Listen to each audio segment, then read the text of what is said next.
18세기 미 대륙의 영적 대각성과 부흥의 도구로 쓰임받았던 조나단 에드워드 목사님이 목회하는 교회에서 있었던 회심의 이야기입니다. 어떤 꼬마 아이 5살짜리 아이가 조나단 에드워드가 심우하고 있는 그 교회에 함께 엄마랑 교회를 나가고 있었는데, 어느 날 그 교회에서 돌아온 5살짜리 꼬마 아이가 이렇게 물었다고 합니다. 엄마, 나 구원 받았어? 이렇게 물어보는 질문에 엄마는 믿음의 가정에서 태어난 아이였기 때문에 넌 구원 받았어 라고 말하면서 그 아이의 마음을 굉장히 위로하였습니다. 그런데 이 거룩한 걱정을 가지고 있었던 이 5살짜리 꼬마아이는 자신이 엄마가 구원받았다라는 그 말에 안심하지 못하고 계속해서 하루에 몇 차례나 그 아이가 없어지는 거예요. 그리고 그 일이 있은 이후에 그 아이가 또래 아이들과 같이 노는 것에도 관심이 없어지고, 그리고 몇 차례나 없어지는데 어느 날은 갑자기 헛간에서 부르짖는 소리가 나는 거예요. 부르짖는 소리가 나고 얼마 안 있어서 그 아이가 막 달려와서 엄마에게 엄마, 제가 하나님을 만났습니다. 그래서 하나님을 만난 이야기와 그리고 또한 하나님이 자신의 죄를 용서하시고 구원해 주신 것에 대해서 그가 간증하고 기뻐 뛰면서 그렇게 부모에게 이야기하는 것을 보았습니다. 그런데 그 이후에 그 아이에게 뚜렷이 달라진 것 2가지 현상이 있었다고 합니다. 한 가지는 뭐였냐면, 그 아이들, 골목에서 만나는 아이마다 붙잡고 신앙 얘기를 하는 거예요. 내가 만난 하나님, 내가 어떻게 하나님을 만났는지, 하나님 앞에 부르짖어 기도했더니 하나님이 나를 만나 주었고, 그리고 나의 죄를 용서해 주셨다라는 그 사실에 대해서, 사실 꼬마의 5살짜리 아이가 우리가 보기에는 뭣도 모르고 노는 데에 집중하고 먹고 자는 거에만 관심 있는 아이라고 생각하잖아요. 그런데 그렇게 회심을 경험한 아이가 골목에서 만나는 아이들마다 붙잡고 신앙 얘기를 하더라는 거예요. 예수님을 믿어야지 구원받을 수 있다, 회심해야지 살 수 있다 라는 그런 얘기를 하고, 그리고 또 한 가지 하던 얘기가 달라진 것이 매일매일 주일을 기다리더라는 거예요. 하루하루 매일 한밤 지나고 나면 몇 밤 자면 주일입니까? 몇 밤 자면 주일이 찾아오냐고 그렇게 해서 계속해서 엄마에게 물었다라는 거예요. 그래서 엄마가 되물었다는 거예요. 너는 왜 그렇게 주일을 기다리니? 라고 되물었는데 그 5살짜리 꼬마의 입에서 하는 말이, 그날은 조나단 에드워드의 목사님의 설교를 듣는 날이니까요 라는 그런 대답을 했다라는 거예요. 여러분, 회심한 이 꼬마 아이처럼 여러분들도 얼마나 사모하는 마음으로 여러분들이 매일매일 주일을 기다리는 마음으로 기다리시고 이 자리에 나오시고, 또한 설교 말씀을 듣기 위해서 한 주간을 기다리고 그렇게 사모하고 갈망하는 마음으로 여러분들이 하나님의 말씀을 듣는지 다시 한번 여러분들이 가슴에 손을 얹고 뒤돌아보면서 이와 같이 하나님의 말씀을 사모하고 주의를 갈망하는 여러분들이 되기를 소망합니다. 사실 제가 목회를 시작할 때 개척 당시에 하나님께서 주신 큰 비전은 회심 집회였어요. 그리고 세부적인 목회 실천 방향은 예배와 양육의 두기둥이었습니다. 그래서 이것에 목회의 포커스를 맞춰서 사실은 세부적인 목회를 해나가고 있습니다. 하지만 이 목회를 해나가고 있지만 매일 아침마다 여러분들이 예배에 들어오는 모습을 보면서 마음이 찢어지게 아팠던 것이 사실이에요. 정말 예배를 갈망하고 주의를 갈망하고 하나님의 말씀을 사모하는 그런 마음으로 오는 성도들도 물론 있겠지만, 대부분의 심령들은 마지못해서 그 무거운 발걸음을 옮기기도 하고, 그리고 마지못해서 주일을 정말 그냥 부모가 가니까 따라서 억지로 그냥 주일은 교회를 가는 날이니까 억지로 하는 마음으로 이 자리를 나오는 것과 같은 그런 마음으로 발걸음을 옮기기도 하고, 그런 눈빛으로 한숨을 짓기도 하는 그런 마음으로 이 예배당을 찾아오는 그런 심령들을 볼 때마다 제 가슴이 무너지고 찢어지는 아픔을 사실 이 3년차 되는 이 시간까지 경험하고 느끼는 것이 사실이라는 것입니다. 여러분, 그래서 오늘 이 시편 51편의 다윗의 참회시를 통하여서 정말 하나님이 기뻐하시는 예배는 무엇이고, 나는 나 자신은 어떤 예배를 드리고 있는지 내 자신의 모습을 뒤돌아보면서 여러분 자신이 정말 예배를, 하나님이 기뻐하시는 예배를, 하나님이 찾으시는 예배자의 모습을 회복하는 저와 여러분들이 되시기를 주님의 이름으로 사랑하고 축복합니다. 아멘.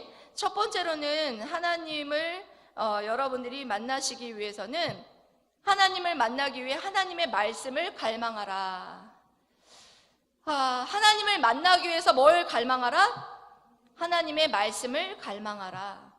오늘 여러분들이 시편 51편 말씀 모두를 읽지 않았지만 시편 51편에 표제어가 있어요. 시편에는 항상 표제어가 있는데 여기 표제어를 여러분들이 읽으셨는지 모르겠지만, 표제어를 여러분 성경 가지고 있는 분들은 한번 저와 같이 읽어보도록 하겠습니다. 표제어에 이렇게 되어 있죠. 다윗이 인도자를 따라 부르는 노래, 다윗이 밧세바와 동침한 후 선지자 나단이 그에게 왔을 때, 라는 그런 표제어가 기록이 되어 있습니다. 그러니까 이 시편 51편은 언제 기록을 했냐 하면 다윗이 밧세바와 간음한 이후에 나단 선지자가 찾아와서 하나님의 말씀을 다윗에게 선포했을 때, 그 말씀을 듣고 난 이후에 시편 51편 이 참회시를 기록했다라는 것을 알 수가 있습니다. 사무엘하 12장 1절에서 13절 말씀이 배경의 말씀이에요. 다윗에게 나단 선지자가 찾아와서 무슨 말을 했었던 것인가? 사무엘하 12장 1절에서 13절 말씀의 내용이 여러분 어떤 내용인지 모르시죠? 그 내용 말씀 한번 띄워주시길 바랍니다. 사무엘하 12장 1절에서 13절 말씀까지입니다. 여러분 읽어보실게요. 시작. 여호와께서 나단을 다윗에게 보내시니 그가 다윗에게 가서 그에게 이르되, 한 성읍에 두 사람이 있는데 한 사람은 부하고 한 사람은 가난하니 그 부한 사람은 양과 소가 심히 많으나 가난한 사람은 아무것도 없고 자기가 사서 기르는 작은 암양 새끼 한 마리뿐이라. 그 암양 새끼는 그와 그의 자식과 함께 자라며 그가 먹는 것을 먹으며 그의 잔으로 마시며 그의 품에 누움으로 그에게는 딸처럼 되었거늘, 어떤 행인이 그 부자에게 오매 부자가 자기에게 온 행인을 위하여 자기의 양과 소를 아껴 잡지 아니하고 가난한 사람의 양 새끼를 빼앗아다가 자기에게 온 사람을 위하여 잡았나이다 하니, 다윗이 그 사람으로 말미암아 노하여 나단에게 이르되, 여호와의 살아계심을 두고 맹세하노니 이 일을 행한 그 사람은 마땅히 죽을 자라. 그가 불쌍히 여기지 아니하고 이런 일을 행하였으니 그 양 새끼를 4배나 갚아주어야 하리라 한지라. 나단이 다윗에게 이르되, 당신이 그 사람이라. 이스라엘의 하나님 여호와께서 이와 같이 이르시기를, 내가 너를 이스라엘의 왕으로 기름 붓기 위하여 너를 사울의 손에서 구원하고 내 주인의 집을 내게 주고 내 주인의 아내들을 내 품에 두고 이스라엘과 유다 족속을 내게 맡겼으니라. 만일 그것이 부족하였을 것 같으면 내가 내게 이것저것을 더 주었으리라. 그러한데 어찌하여 내가 여호와의 말씀을 업신여기고 나보기에 악을 행하였느냐?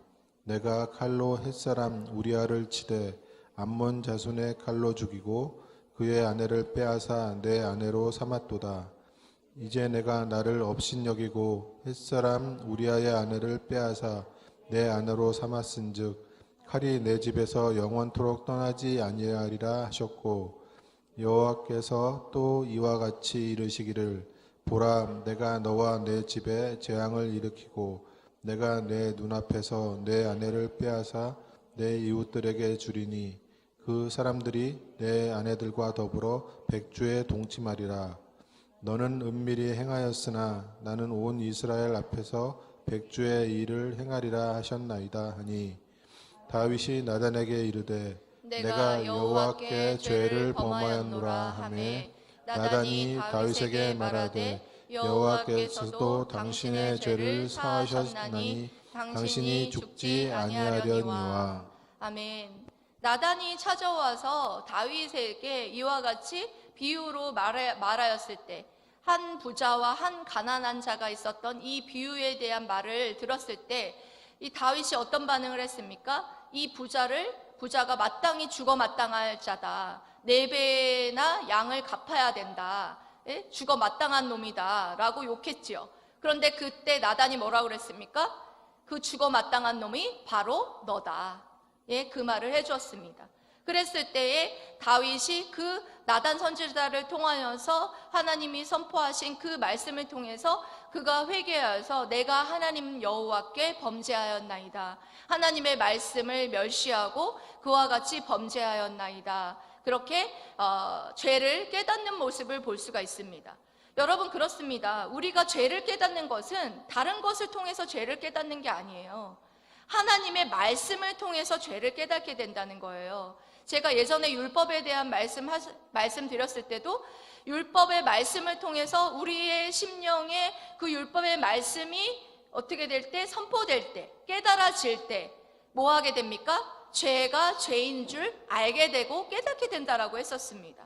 그래서 죄가 무엇인지를 깨닫게 되면서 분명한 건 하나님 앞에 회개하고 하나님과의 관계가 회복되면서 하나님을 만나는 은혜가 있다라는 것을 말씀을 드렸어요. 그래서 여러분 하나님을 만나고 죄를 깨닫는 것은 다른 것을 통해서 우리가 하나님을 만날 수 있지 않아요. 하나님께서 늘 우리에게 은혜를 베푸는 수단은 하나님의 말씀이에요. 하나님의 말씀을 갈망하고 하나님의 말씀을 들으려 하는 자가 하나님의 말씀을 듣고 깨닫게 되고 죄를 깨닫게 되고 그렇게 할 수 있다는 거예요. 여러분 하나님의 말씀이 지금 주일날도 선포되는데 어떤 사람만이 하나님의 말씀을 들을 수 있는 줄 아십니까? 하나님의 말씀을 들으려 하는 자가 하나님의 말씀을 들을 수 있어요. 하나님의 말씀을 들으려고 하는 의지도 없는 사람이 있어요. 앉아서 그냥 시간 때우고 가야 되겠다. 또 뻔한 얘기 하는구나 라고 생각하는 사람, 하나님의 말씀을 전혀 들으려고 하지 않는 사람, 그런 사람 하나님의 말씀을 들을 수가 없어요. 하나님의 말씀 하나하나를 놓치지 않으려고 한 구절 한 구절을 마음에 새기려고 경청하고 집중하는 사람, 그런 사람 하나님 말씀을 들을 수 있어요. 하나님의 말씀을 듣는 자는 하나님의 말씀을 깨달을 수 있어요. 하나님의 말씀을 깨닫는 자는 뭐 할 수 있습니까? 자신의 죄를 깨닫게 되고 하나님을 만날 수가 있어요. 다른 어떤 것을 통해서 하나님을 만나는 게 아니에요. 이 시간, 예배를 드리는 이 시간, 거룩한 은혜를 향하여서 사모하는 마음을 갖고 하나님의 말씀을 통해서 하나님을 만나야 되겠다 라는 거룩한 갈망을 갖고 있는 자들만이 분명한 건 하나님께서 이 말씀을 통해서 깨닫게 하시고 하나님을 만나게 한다라는 사실입니다. 여러분, 제가 정말 이 설교를 할 때마다 처음 도입부에 설교를 시작할 때 제 눈을 어디에다가 두고 설교를 해야 될지 제 눈에 갈 바를 알지 못할 때가 있어요. 여러분, 설교가 시작돼서 도입부가 시작되는 그 순간부터 설교 말씀이 시작되는 거예요. 여러분 한번 뒤를 돌아보세요. 제가 도입부를 시작하는 그 예화가 시작되는 그 순간에 여러분들은 뭐 했는지. 지금 오늘도 마찬가지예요. 오늘도 설교를 시작하는 딱 도입부에 18세기 딱 이 도입부를 시작했대 저한테 집중하고 저한테 눈을 맞추신 분 단 한 사람밖에 없었습니다. 여러분, 이 설교가 시작될 때에 도입부가 시작되는 그 순간부터 하나님의 말씀은 시작되는 거예요. 제가 도입부를 위해서 얼마나 고민하는 줄 아십니까? 여러분들은 그냥 앉아서 하나님 말씀 듣죠. 일주일 동안은 하나님의 말씀을 묵상하고 도입부에 하나님의 말씀을 뭘 시작할까를 생각하기 위해서 일주일을 고민을 합니다. 여러분 도입부에서 시작되는 그 말씀이 하나님 말씀이 아니라고 생각하시면 여러분 오산입니다. 모든 말씀을 아울러서 하나님의 말씀을 통틀어서 뭘 서론 부분이 가장 중요하기 때문에 그 말씀에 공을 들이고 제가 도입부의 예화를 여러분 작성하고 있다라는 사실을 여러분 생각했을 때 분명한 건 여러분 하나님의 말씀 하나하나를 놓치지 않으려고 여러분 생각하셔야 돼요. 제가 죽전동에 새벽 예배에 나오셨던 어떤 한 분이 이 말씀을 준비하면서 생각이 났어요.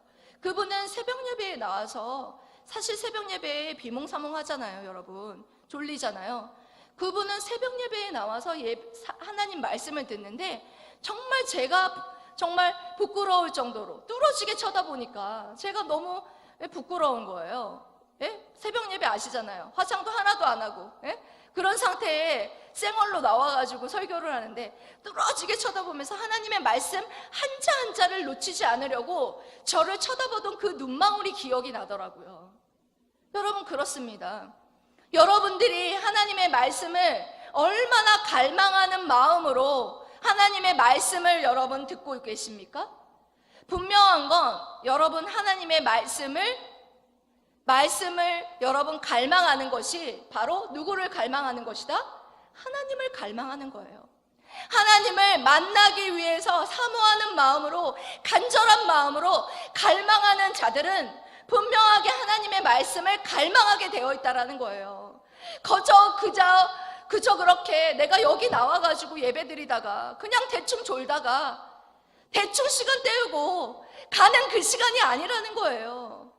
분명한 건 하나님의 말씀을 통해서 내가 너를 너무나 사랑하고 있다. 내가 너를 어떻게 지키고 보호하고 네가 어떻게 살기를 원한다 라는 것을 분명하게 이 말씀을 통해서 하나님께서는 말하고 있다는 거예요.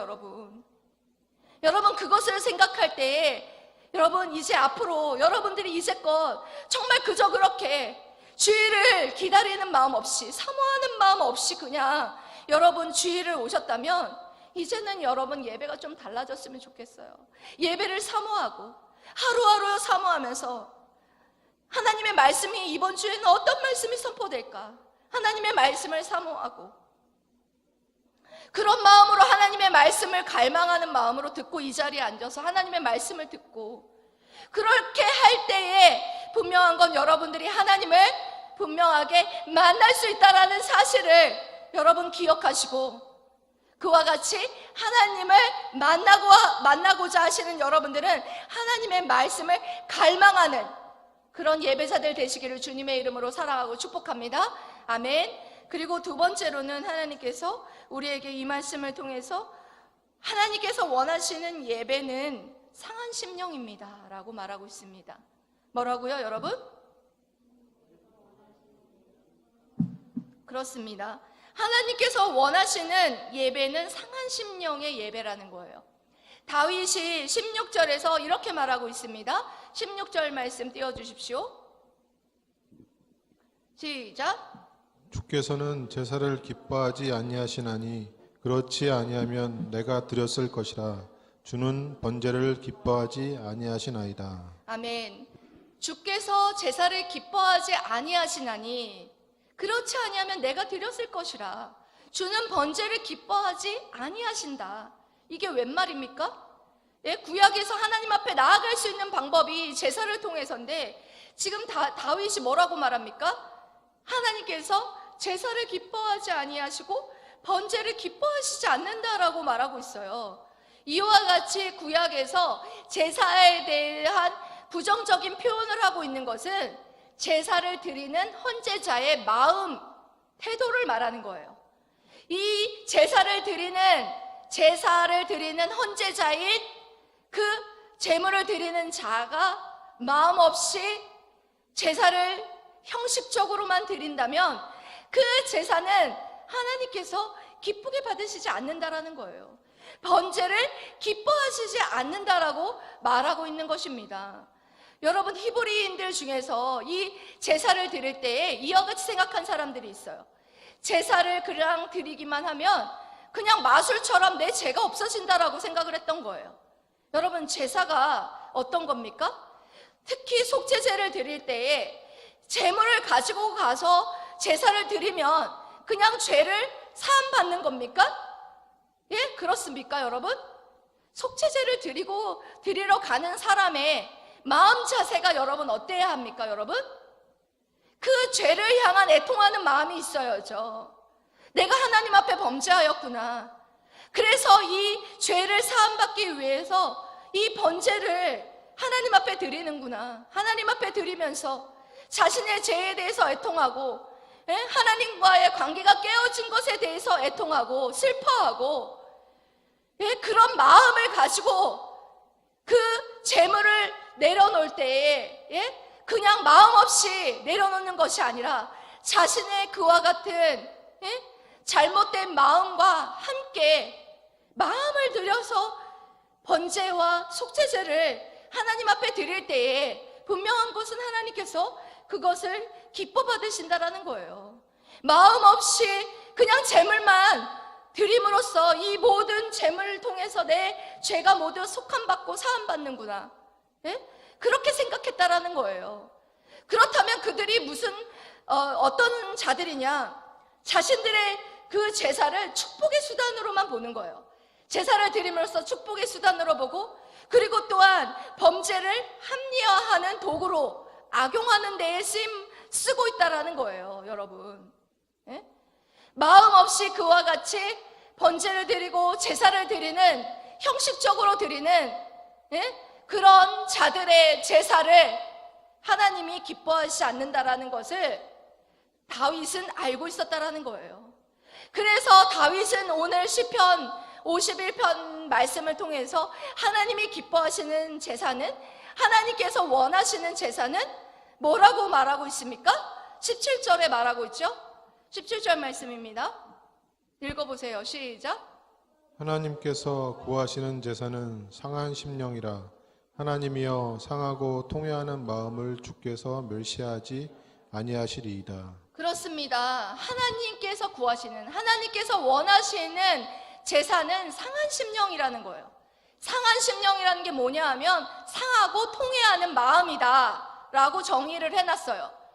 상하고 통회하는 마음이 뭘까요, 여러분? 상하다라는 말은 자신의 마음을 부서뜨리다, 자신의 마음을 부서뜨리고 회개하는 그런 마음이, 바로 회개하는 마음이 바로 상한 심령이라는 거예요, 여러분. 어떤 마음이 바로 여러분 무슨 마음이라고요? 우리의 마음이 상하고 토기하는 마음, 상한 심령으로 하나님 앞에 나아가는 것을 하나님께서는 누구보다도 기뻐하신다고 말하고 있는 거예요. 어떤 마음이에요? 마음을 찢는 마음이에요. 마음을 찢는 마음. 제 번제를 올리고 제사를 올려드릴 때 우리가 어떻게 합니까? 번제단에다가 제물을 올려놓을 때 자기 자신이 먼저 자신의 마음을 찢어야 된다는 거예요. 자신의 마음을. 자신이 얼마나 하나님 앞에 범죄하였고 하나님을 사랑하지 아니하였던 이것에 대해서 자신의 마음을 찢으라는 거예요. 자기 부인이 분명히 있어야 된다는 거예요. 자신의 부인. 내가 이렇게밖에 살 수 없었을까? 이렇게 하나님이 범죄를 싫어하는데, 죄를 싫어하는데 내가 왜 하나님 앞에 이와 같이 죄를 지었을까 하는 자기 자신의 마음을 찢을 수 있어야 된다는 거예요. 여러분, 제단 위에 올려놔서 제물이 찢어서 죽어질 때 누가 죽는 겁니까? 내가 죽는 거예요. 내가 죽는 거지만 대신 짐승이 찢어져서 죽잖아요. 그 대신에 우리가 해야 되는 것은 우리가 마음을 찢어야 된다는 거예요. 마음을 찢으면서 하나님 앞에 통일 자복하면서 회개해야 된다는 거예요. 그냥 회개하는 거 아닙니다, 여러분. 눈물 흘리면서 정말 통일 자복하면서 내 마음을 찢어야 된다는 거예요, 여러분. 제사가 뭡니까, 여러분? 제사는 하나님과의 관계 회복이에요. 결론적으로는 하나님을 만나기 위함이에요. 그저 그렇게 마음 없이 드리는 형식적인 제사가 결코 하나님을 만날 수 없다라는 거예요. 그 당시에도 분명한 건 그렇게 됐어요. 형식적으로 마음 없이 드리는 제사는 통해서는 분명한 건 하나님을 절대 만날 수 없다라는 거예요. 여러분, 지금은 어떻습니까? 지금은 예수님께서 그 구약시대에 계속해서 반복해서 드려졌던 그 모든 제사를 단번에 드리신, 화목제물로 단번에 드리신 예수님께서 화목제물 되심으로 말미암아 모든 제사는 예수님의 속죄 사역을 예표합니다. 그와 같이 예수님께서 나를 위하여, 여러분들 오늘 여러분 찬양 부르셨죠? 주 나를 위하여서 십자가에 못 박혀 죽으셨네. 나를 위하여서 예수님께서 화목제물 되심으로 말미암아 나를 위해서 속죄제물로서 예수님께서 화목제물로 단번에 짐승과 같이 우리의 죄를 대신해서 갈기갈기 찢어져서 하나님 앞에 바쳐졌습니다. 그래서 예수님의 그 보혈의 피로 우리가 하나님과 이룬 화목이라는 사실을 여러분 기억할 때에 여러분들이 마음 없이 형식적으로 그저 그렇게 예배 자리에 나와서 그냥 예배만 드리면 내 죄가, 예수님이 모두 죄를 사하셨으니까 나는 모두 용서받았으니까 그것으로 끝나는 것입니까? 그래서 예수님으로 인하여서 예수님이 나를 위해서 십자가에 못 박혀 죽으심으로 이루신 그 화목으로 인하여서 하나님의 관계를 회복했는데 여러분들은 어떻습니까? 하나님을, 예수님을 통해서 예수님의 보혈의 피를 의지해서 하나님을 여러분 진실로 만나고 있습니까? 마음을 다하여서 하나님 앞에 예배드리고 형식적인 예배를 드림으로써 하나님을 만날 수가 없어요. 여러분, 여전히 여러분들이 계속해서 마음 없이 예배를 드리고 형식적으로 예배를 드리고 있다면 그 당시에 구약에서 제사를 드리기만 하면 내 죄가 사해지고 없어진다는 마술적인 행위로서 제사를 드리는 사람들과 여러분 똑같다라는 사실을 여러분 기억하시란 말입니다. 여러분, 제가 이 말씀을 일주일 내내 묵상하면서 하나님 앞에 기도했습니다. 하나님, 저는 과연 하나님을 갈망하고 있습니까? 그리고 하나님을 만나기 위해서 하나님의 말씀을 갈망하고 있습니까? 그리고 하나님을 만나기 위해서 정말 하나님 앞에 상하고 통회하는 마음으로 나아가고 있습니까? 그렇게 하나님 앞에 물었습니다. 그렇게 물었을 때 제 자신을 보았어요.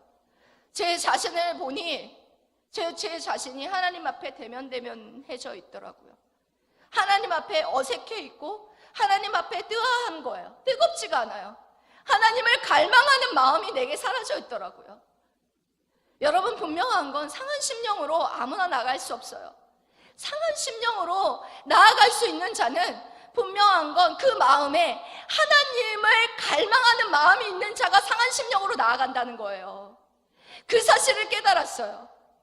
내가 하나님을 갈망하는 마음이 없기 때문에 하나님 앞에 통회하고 자복하는 마음으로 나아가지 못하고 있구나 라는 사실을 깨달았다는 거예요.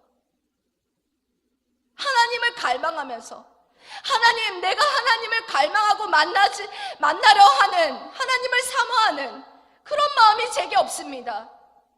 하나님, 제가 하나님 앞에 회개하면서 하나님의 말씀을 사모하지도 사랑하지도 않는 그런 마음을 가지고 있습니다. 이렇게 여러분 기도할 때 어떻게 됩니까? 자연히 여러분 쫓아오는 것은 여러분들의 마음을 찢는 마음이에요. 내가 왜 그렇게 하나님 앞에 나아가지 못하고 있을까? 내가 왜 하나님을 갈망하지 못하고 있을까? 내가 왜 죄를 미워하는 마음으로 내 마음을 찢지 못하고 회개하지 못하고 있을까? 오늘 아침에도 여기에서 그 마음을 가지고 하나님 앞에 기도하는데 문제는 저였어요. 여러분, 제가 그랬더라고요. 여러분들에게 질책하려고 말하는 게 아니에요. 제 자신이 그랬더라고요. 제 자신이 대면대면하고 하나님 앞에 대면대면하고 하나님을 뜨겁게 만나려 하는 갈망하는 뜨거운 마음이 사라져 있고, 그 뜨거운 마음이 사라져 있으니까 하나님 앞에 동해자복하면서 내 마음을 찢으면서 하나님 앞에 나아가려는 그런 마음도 내게 없더라는 거예요. 여러분 어떻습니까? 하나님을 정말 만나기 위해 뜨거운 마음으로 갈망하는 마음으로 여러분 이 자리에 있습니까? 분명한 건 여러분들이 하나님을 만나기 위해서 갈망하는 마음을 가질 때에 여러분 뒤따라오는 것은 여러분의 마음을 찢는 상한 마음이라는 거예요. 그런 상한 마음으로 여러분 마음을 갈기갈기 찢을 때에, 그렇게 통일자복할 때에 하나님을 뜨겁게 만날 수 있다는 사실이에요. 여러분들이 그 말씀을 여러분 마음에 새기시고, 정말 이제는 여러분들 신앙생활을 종교생활로 바꾸지 마십시오. 그리고 또 한 주간의 예배 하루 드리는 것으로 내가 할 일을 다 했다라고 여러분 위안을 삼지 마십시오. 하나님을 여러분 갈망한다면 여러분 주일을 사모하십시오. 그리고 여러분 하나님의 말씀을 갈망하십시오.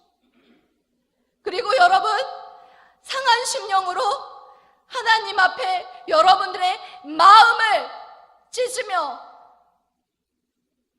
하나님 앞에 갈망하는 마음으로 하나님 앞에 나아가시고, 내 사랑하는 아들 딸들아, 너의 마음을 달라.